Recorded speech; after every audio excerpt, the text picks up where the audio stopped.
Hello students. तो इस video में आज हम पढ़ेंगे इक्विलिब्रियम कांस्टेंट और फ्री एनर्जी के बारे में। उससे पहले आपको थोड़ा सा केमिकल इक्विलिब्रियम के बारे में जान लेना जरूरी है। केमिकल इक्विलिब्रियम क्या होता है? बेसिकली जो आप रिएक्शन करते हैं, कोई रिएक्टेंट ले रखा है, मान लो ये आपने, ठीक है, और इसमें क्या होता है, एक तो होती है फॉरवर्ड रिएक्शन और दूसरी होती है यहाँ पे बैकवर्ड रिएक्शन। ठीक है, फॉरवर्ड रिएक्शन और बैकवर्ड रिएक्शन होती है। तो इस तरह से जो रिएक्शन होगी, उस रिएक्शन में क्या होता है, यहाँ पे एक इक्विलिब्रियम स्टैब्लिश हो जाता है। इसमें क्या होता है, एक इक्विलिब्रियम स्टैब्लिश हो जाता है। ठीक है, और ये जब इक्विलिब्रियम स्टैब्लिश हो जाता है तो हम इस स्थिति को कहेंगे कि ये जो रिएक्शन है, इसमें क्या है, केमिकल इक्विलिब्रियम है। इस रिएक्शन में क्या है, केमिकल इक्विलिब्रियम है। ओके, और इस तरह की रिएक्शन जो है उसकी रेट जो है, यहाँ पे इस तरह की रिएक्शन की जो रेट है वो प्रोपोर्शनल होती है उनके कंपोनेंट्स के कंसंट्रेशन ऑफ, प्रोपोर्शनल होती है concentration of components which takes part in reaction। ठीक है, और यहाँ पे जो आपके कंपोनेंट होंगे वो क्या रहेंगे, स्थिर रहेंगे। ठीक है, क्या, with time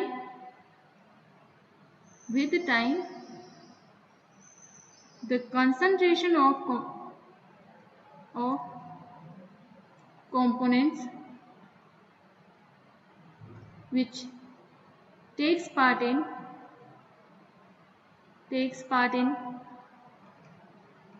the reaction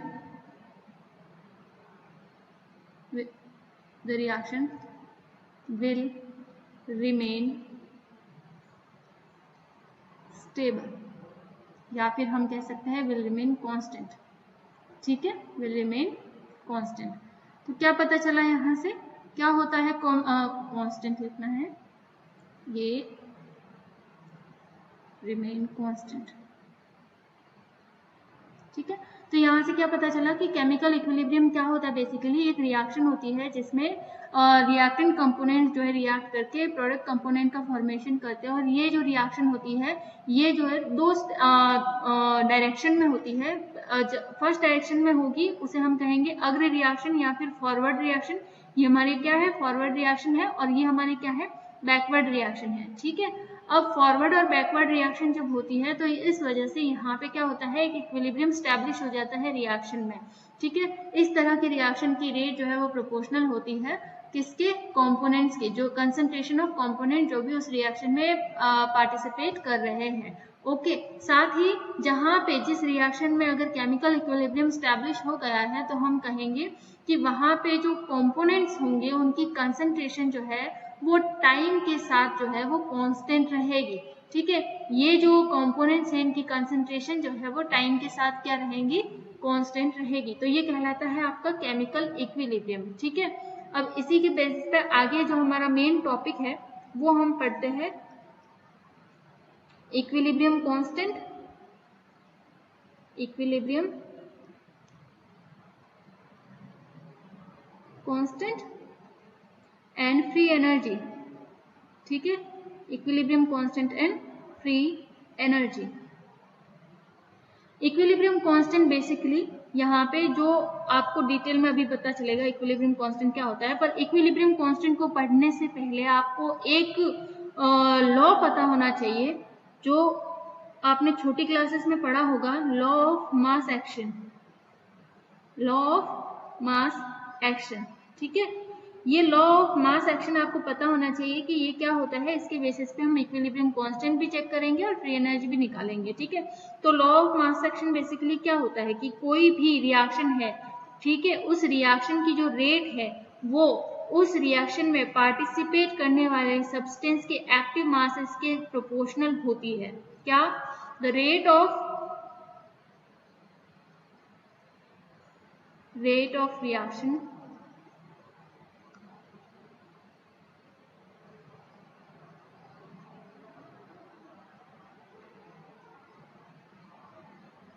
rate at which a rate at which substance reacts, rate at which substance reacts is proportional to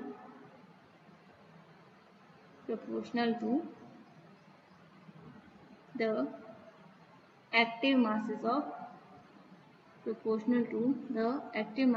of that substance.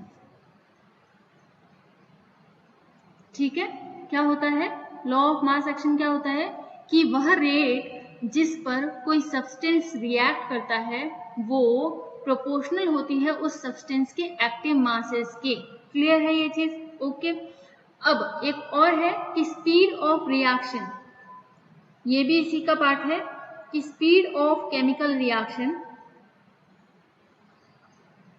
Speed of chemical reaction is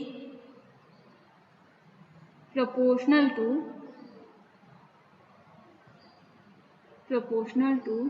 the multiplication of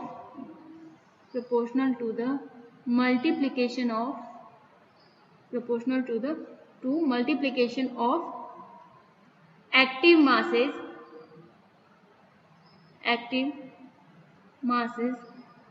of the reactant, active masses of the reactants.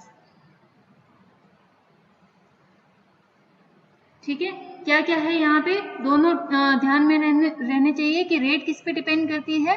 Rate उस reaction में participate करने वाले substance के active masses के proportional होती है। ठीक है, और केमिकल रिएक्शन की स्पीड जो है वो प्रोपोर्शनल होगी रिएक्टेंट के एक्टिव मासेस के गुणनफल के बराबर। क्लियर है इतना? ठीक है, नेक्स्ट चलते हैं यहाँ पे। अब हम इक्विलिब्रियम कांस्टेंट चेक करेंगे कि इक्विलिब्रियम कांस्टेंट बेसिकली निकालते कैसे हैं। ओके, तो ये मान लो हमारी एक रिएक्शन थी, ये A प्लस B, ये हमारी फॉरवर्ड रिएक्शन, ये हमारी बैकवर्ड रिएक्शन होगी C, और ये D। ठीक है, तो मुझे क्या करना है अभी? फॉरवर्ड रिएक्शन के लिए वेग निकालना है, स्पीड ऑफ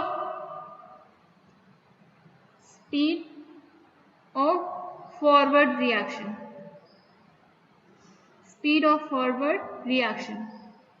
तो अभी हमने देखा फॉरवर्ड रिएक्शन की क्या होगी? रिएक्टेंट, फॉरवर्ड रिएक्शन के लिए रिएक्टेंट कौन है? फॉरवर्ड रिएक्शन के लिए रिएक्टेंट ये है, तो ये प्रोपोर्शनल होगी किसके? रिएक्टेंट के। रिएक्टेंट कौन है? A, और इसका स्टोइकियोमेट्री क्या है? स्मॉल a, तो इसके पावर में लगेगा यहाँ पे। ये बेसिकली क्या शो कर रहा है? एक्टिव मास शो कर रहा है इस रिएक्टेंट A का। ठीक है, और यहाँ पे ये दूसरा रिएक्टेंट कौन है? B, और ये स्मॉल b इसकी पावर में लगेगा। ये क्या कर रहा है? एक्टिव मास शो कर रहा है इस रिएक्टेंट B का। और याद रखना हमेशा रिएक्टेंट को आप क्या करते हो? कोष्टक में लिखते हो, बड़े ब्रैकेट में लिखेंगे इस तरह से। तो ये बड़ा ब्रैकेट जो है ये शो करता है क्या? ये शो करता है मोलर कंसंट्रेशन। ठीक है, ये बड़ा ब्रैकेट शो करता है मोलर कंसंट्रेशन को। तो ये हो गया फॉरवर्ड रिएक्शन के लिए स्पीड। बैकवर्ड के लिए लिखते हैं speed of backward reaction, speed of backward reaction. ठीक है, वो क्या प्रोपोर्शनल होगी? बैकवर्ड रिएक्शन के लिए तो रिएक्टेंट कौन होगा? ये होगा बैकवर्ड रिएक्शन, क्योंकि इधर से इससे ये इसमें कन्वर्ट हो रहा है। तो बैकवर्ड रिएक्शन के लिए रिएक्टेंट होगा C और D, ये पावर में स्मॉल c, ये D पावर में स्मॉल d, ये इसका एक्टिव मासेस को शो करता है। ठीक है, अब जो है एट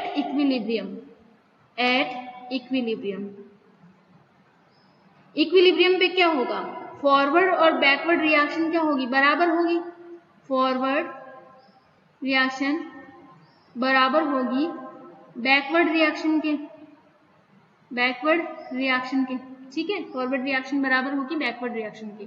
और ये याद रखना यहाँ पे कि ये जो प्रोपोर्शनैलिटी का साइन हटता है ना, तो क्या आ जाता है यहाँ पे, मैं डायरेक्ट लिख दे रही हूँ, आप अलग अलग लिखना स्टेप में। ये जब प्रोपोर्शनैलिटी का साइन हटता है तो यहाँ पे आ जाता है कांस्टेंट K1 और ये आ जाएगा B, और यहाँ पे जब हटेगा तो ये आ जाएगा कांस्टेंट K2 और ये हो जाएगा C,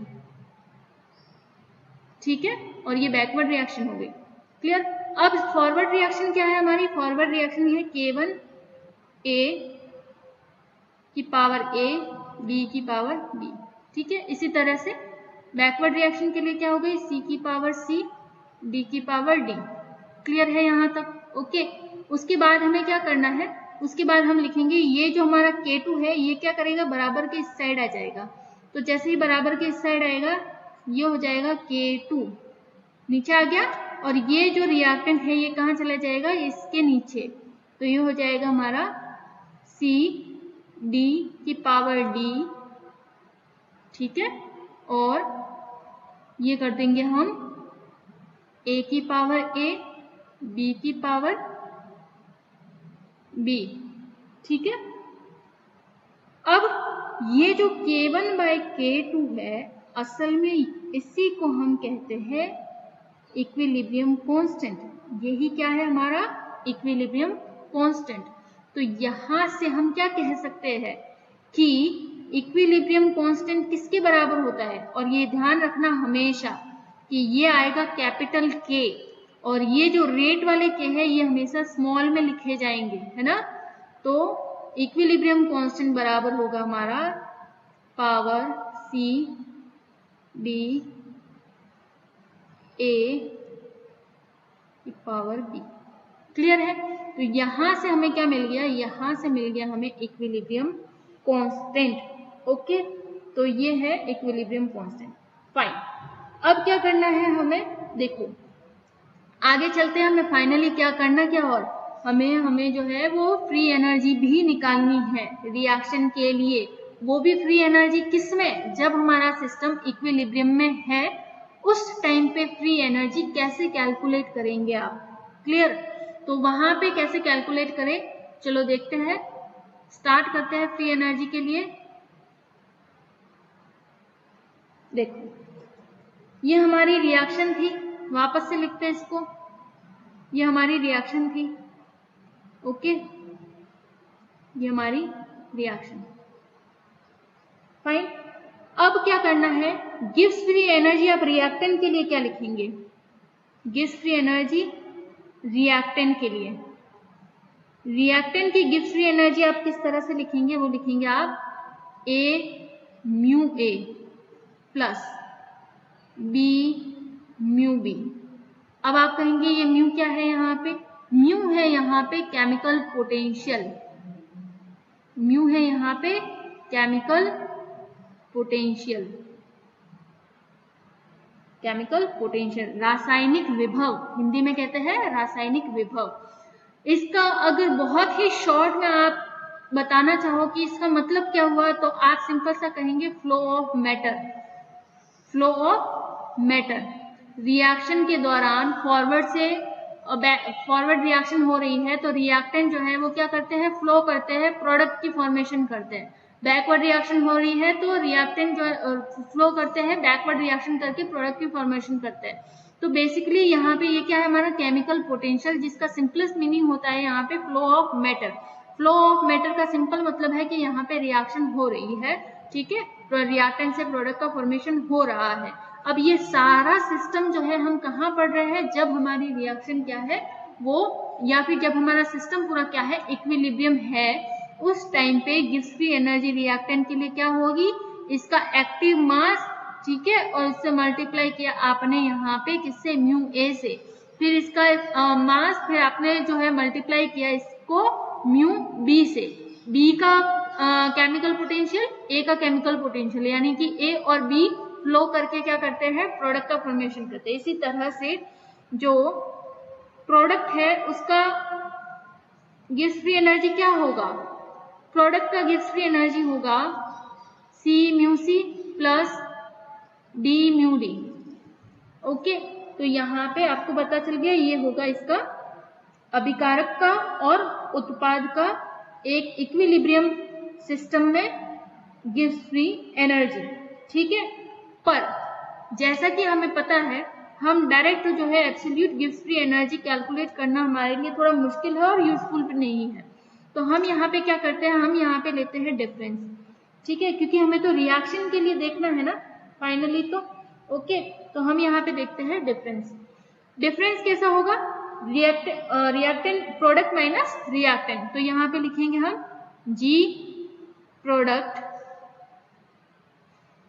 प्रोडक्ट की गिव्स फ्री एनर्जी और ये है हमारी रिएक्टेंट की गिव्स फ्री एनर्जी, राइट। और ये हमने लिख दिया यहाँ पे, क्या था गिव्स फ्री एनर्जी प्रोडक्ट की, ये था हमारा C mu C plus D mu D, okay. और ये था हमारा A mu A plus B mu B, और ये किसके बराबर है, डेल जी के बराबर है, ठीक है। तो यहाँ से हमें क्या मिल गया है, गिव्स फ्री एनर्जी मिल गई है। अगर आपको केमिकल पोटेंशियल की वैल्यू निकालनी हो तो किसी भी इक्विलिब्रियम सिस्टम के लिए केमिकल पोटेंशियल निकालने के लिए जो समीकरण होता है वो ये होता है, समीकरण होता है वो ये होता है, mu is equal to mu naught plus R T L N P, okay. और यहाँ पे म्यू जो है, म्यू नोट जो है वो क्या है, स्टैंडर्ड कंडीशन पे जो है वो केमिकल पोटेंशियल, तो आप कहेंगे ये क्या है आपका स्टैंडर्ड केमिकल पोटेंशियल। पी क्या है यहाँ पे, पी है हमारा जो भी गैसेस हम ले रहे हैं, जो भी गैसेस लेके हम रिएक्शन कर रहे हैं उसका आंशिक दाब है, क्या है, उसका आंशिक दाब है। जैसा कि मैंने आपको पहले भी बताया था, गैस के केस में हम क्या करते हैं, गैस के केस में कंसंट्रेशन को हम प्रेशर के बराबर भी मानते हैं, यहाँ पे क्लियर है इतना, ठीक है।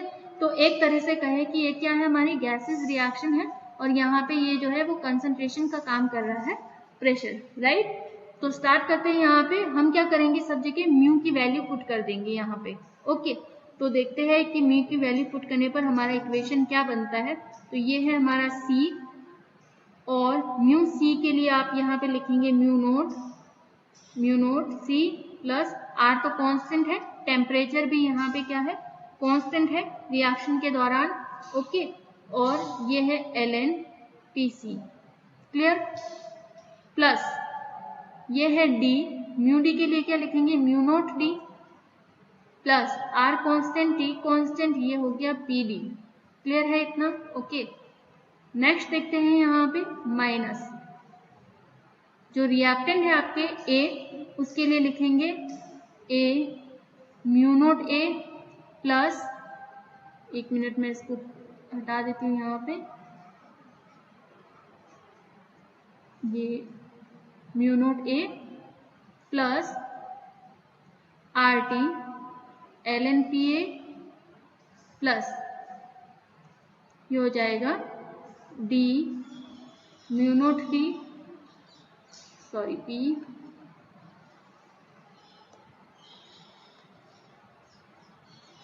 D plus R T L N P D, okay. अब यहाँ पे आप इसको सेपरेट कर देंगे इक्वेशन को, ये करते हैं हम, पहले तो इसको मल्टीप्लाई कर दो अंदर, ओके। तो ये जो C है, A है, D है, B है, ये सबके साथ यहाँ पे क्या हो जाएगा, मल्टीप्लाई हो जाएगा। तो इसको इस तरह से लिख लो, mu C naught plus R T constant है, यहाँ पे आ जाएगा C L N P C, small c है, ठीक है। और ये है हमारा D mu naught D plus R T D L N P D, ये हो गया इक्वेशन कंप्लीट। इसके बाद इसको मल्टीप्लाई करते हैं हम, A mu naught A plus R T A L N P A plus D A B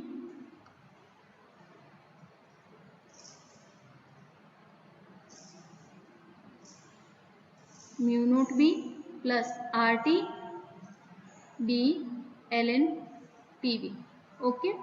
अब आप इसे जो भी म्यू नोट वाला जो हमारा इक्वेशन है उसको हम एक साइड ले लेते हैं, सेपरेट आउट कर देते हैं यहाँ से, ठीक है।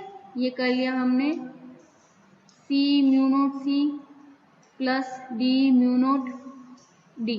ओके, और ये हो गया हमारा A mu naught A plus D mu naught D. Clear है इतना? ठीक है, okay.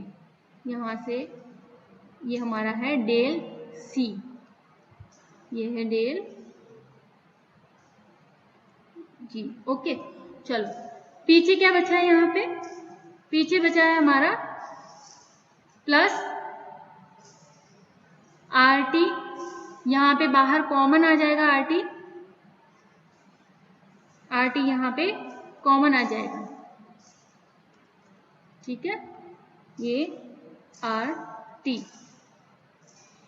C L N P C plus D L N P D plus A L N P A plus D L N P B. Clear है इतना? ठीक है, अब जो है आपको ये इक्वेशन दिख रही है, ये किसके बराबर है? डेल जी। हमने इससे पहले देखो ये वाला इक्वेशन किया है, ये रिएक्टेंट के लिए ये था इक्वेशन, प्रोडक्ट के लिए ये था इक्वेशन। ठीक है, ये तो कब है? जब स्टैंडर्ड कंडीशन नहीं हो। अगर स्टैंडर्ड कंडीशन हो तो क्या हो जाएगा? ये जी के ऊपर यहाँ पे लग जाएगा हमारा नोट। ठीक है, इसके ऊपर लगेगा तो यहाँ पे भी नोट लगेगा, यहाँ पे भी नोट लगेगा, यहाँ पे भी नोट, यहाँ नोट और यहाँ पे भी नोट। तो उस केस में फिर ये क्या हुआ? ये किसके बराबर हुआ? ये हमारा हुआ डेल जी। ये किसके बराबर हुआ? जी नोट प्रोडक्ट। और ये किसके बराबर हुआ? जी नोट रिएक्टेंट। देखो यही है, ये किधर गया? देखो ये जी नोट रिएक्टेंट इसके बराबर है और जी नोट प्रोडक्ट इसके बराबर है। ठीक है, तो इसको हम इस तरह से लिख सकते हैं यहाँ पे। ओके, और फाइनली फिर जो है यहाँ पे क्या आएगा? यहाँ पे आर टी। और ये पता है आपको कि ln को जब हम लिखेंगे तो ये जो इसके आगे c है क्या करेगा? ये पावर में चला जाता है, क्योंकि अगर मैं सिंपल एक ही ln लिखूं यहाँ पे तो ये क्या होगा? pc की पावर में ये चला जाएगा और pd की पावर में ये स्मॉल d चला जाएगा। इसके बाद क्योंकि ये माइनस है तो ये क्या आएगा? जो आगे वाली इक्वेशन है वो कहाँ आएगी? नीचे आएगी। पर ln तो हमने कॉमन ले लिया, क्या लिया? RT ln हमने कॉमन ले लिया है यहाँ पे। ठीक है, तो ये हो गया PA और ये हो गया हमारा PB। क्लियर है यहाँ तक? ओके, अब देखते हैं हम ये कि हमारी इक्वेशन क्या होती है। देखो ये है हमारा माइनस में, तो इसको हम लिख सकते हैं ना, डेल जी नोट लिख सकते हैं। तो इक्वेशन है हमारी RT ln PCC PD D by PA और PB। क्लियर? तो ये क्या आ गई है हमारी यहाँ पे? Gives free energy, gives free energy का फॉर्मूला। ठीक है, अब याद रखो यहाँ पे गिव्स फ्री एनर्जी का फॉर्मूला तो हमें मिल गया है, पर इससे पहले आपको पता होना चाहिए कि कांस्टेंट हमने पढ़ा है ना, आपको याद हो तो हमने पढ़ा था कि एट इक्विलिब्रियम, बहुत बार पढ़ा हमने ये, एट इक्विलिब्रियम क्या होता है? Equilibrium del G is always zero, यही पढ़ा है ना हमने, del G is always zero. और इक्विलिब्रियम पे नहीं है हमारा, स्पॉन्टेनियस है सिस्टम, तो del G is less than zero पढ़ा है हमने। तो यहाँ पे हम ये पूरा सिस्टम ये किसके लिए पढ़ रहे हैं? इक्विलिब्रियम सिस्टम पढ़ रहे हैं, तो डेल जी तो हमारा यहाँ क्या हो जाएगा? जीरो हो जाएगा। तो ये हो जाएगा हमारा equation del G naught plus RT ln PCC PDD PAA PBD। Okay, तो यहाँ पे आप इसे लिख सकते हैं आगे और डिटेल में कि बराबर के साइड जीरो है, ये वाला जो पूरा एक फ्रैक्शन है हमारा ये कहाँ चला जाएगा? बराबर के उस साइड। तो इक्वेशन हमारी क्या हो जाएगी? ये हो जाएगी del G naught is equal to minus RT ln PCC PDD, ये हो जाएगा PAA और PBD। तो यहाँ से हमें स्टैंडर्ड कंडीशन पर क्या मिल गया, स्टैंडर्ड फ्री एनर्जी चेंज, क्योंकि इक्विलिब्रियम पर जो हमारा गिब्स फ्री एनर्जी होता है वो तो होता जीरो ही है, पर स्टैंडर्ड जो है गिब्स फ्री एनर्जी या स्टैंडर्ड फ्री एनर्जी चेंज जो है वो किसके बराबर होता है, वो बराबर होता है minus RT ln PCC PDD PAA और PB की पावर B। ओके, अब जैसा कि मैंने आपको कहा कि ये P यहाँ पर क्या है, ये प्रेशर है, गैस का आंशिक प्रेशर। तो जैसा कि मैंने बताया कि ये क्या है, यहाँ पे गैस की कंसंट्रेशन है। ओके, तो यहाँ पे हम इस प्रेशर की जगह दूसरी टर्म्स भी ले सकते हैं कंसंट्रेशन की। ओके, तो यहाँ पे हम लिखते हैं, चलो पहले इसको कंप्लीट कर लेते हैं पूरा। ये हमने कहा था, देखो इक्विलिब्रियम कांस्टेंट किसके बराबर होता है, क्योंकि मोलर कंसंट्रेशन के मल्टीप्लिकेशन के बराबर होता है यहाँ पे। ठीक है, तो यहाँ पे जो ये कंसंट्रेशन है इसको हम लिख सकते हैं ना इसके बराबर PCC PDD PAA और सॉरी ये PBB लिख सकते हैं। ठीक है, तो फिर ये भी क्या हुआ, ये भी बराबर हुआ किसके, इक्विलिब्रियम के। तो बस वही हम यहाँ पे क्या कर देंगे, पुट कर देंगे, जिससे हमारी डेल जी की वैल्यू एग्जैक्ट आ जाएगी। देखो RT ln K इक्विलिब्रियम कहाँ से आया, समझ में आ गया ये K इक्विलिब्रियम। ठीक है, अब यहाँ से अगर हमें K इक्विलिब्रियम की वैल्यू कैलकुलेट करनी हो तो हम क्या करते हैं, हम करेंगे इसको माइनस को ले आएंगे इधर और ये हो जाएगा हमारा K equilibrium is equal to, और इक्विलिब्रियम की जगह आप यहाँ पे बेस्ट है कि ये लिख दो, अगर P की वैल्यू दे रखी है ना, प्रेशर की टर्म में दे रखी है कंसंट्रेशन, तो आप यहाँ पे लिख दो Kp, आप यहाँ पे क्या लिख दो Kp। ठीक है, यहाँ पे भी लिख दो Kp, यहाँ पे भी लिख दो Kp, जिस टर्म में दे रखी है उस टर्म में लिख दो, मतलब वही है, मतलब इसका इक्विलिब्रियम ही है। ठीक है, तो ये हो जाएगा del G note bye RT minus. ठीक है, और जैसे ही ये ln हटाएंगे हम, तो ln के हटते ही ये पूरा जो है वो कहाँ चला जाएगा, ये पूरा हमारा चला जाएगा एक्सपोनेंशियल में, ये पूरा एक्सपोनेंशियल में चला जाएगा, और ये जो है आपका फॉर्मूला मिलेगा Kp is equal to e⁻ minus del G naught by RT। इसे ही हम क्या कहते हैं, इसे हम कहते हैं वांट ऑफ आइसोथर्म, इसे क्या कहते हैं हम, वांट ऑफ आइसोथर्म। ठीक है, यहाँ पे जो है गैस कांस्टेंट है ये R, यहाँ पे टेम्परेचर भी कांस्टेंट रहता है, और ये जो है आपका Kp इक्विलिब्रियम है। अगर Kp की वैल्यू दे रखी है तो आप आराम से गिब्स फ्री एनर्जी कैलकुलेट कर सकते हैं, और अगर गिब्स फ्री एनर्जी की वैल्यू आपको दे रखी है तो आप आराम से जो है वो इक्विलिब्रियम कांस्टेंट की वैल्यू भी कैलकुलेट कर सकते हैं। तो जो हमारा टॉपिक था equilibrium constant and free energy कैसे कैलकुलेट करते हैं, तो इस फॉर्मूले से आप आराम से यहाँ पे कैलकुलेट कर सकते हैं। राइट, अब इसके अलावा एक पॉइंट मैं आपको और बताना चाह रही थी, यहाँ पे देखो कि मैंने अभी कहा कि ये बराबर होता है K equilibrium C D A और ये B। ओके, ये बराबर होता है। इसके साथ ही अगर हमारी जो कंसंट्रेशन है वो प्रेशर की टर्म में दे रखी है तो वो भी बराबर होगा। ठीक है, वो भी क्या होगा, यहाँ पे बराबर होगा इसके A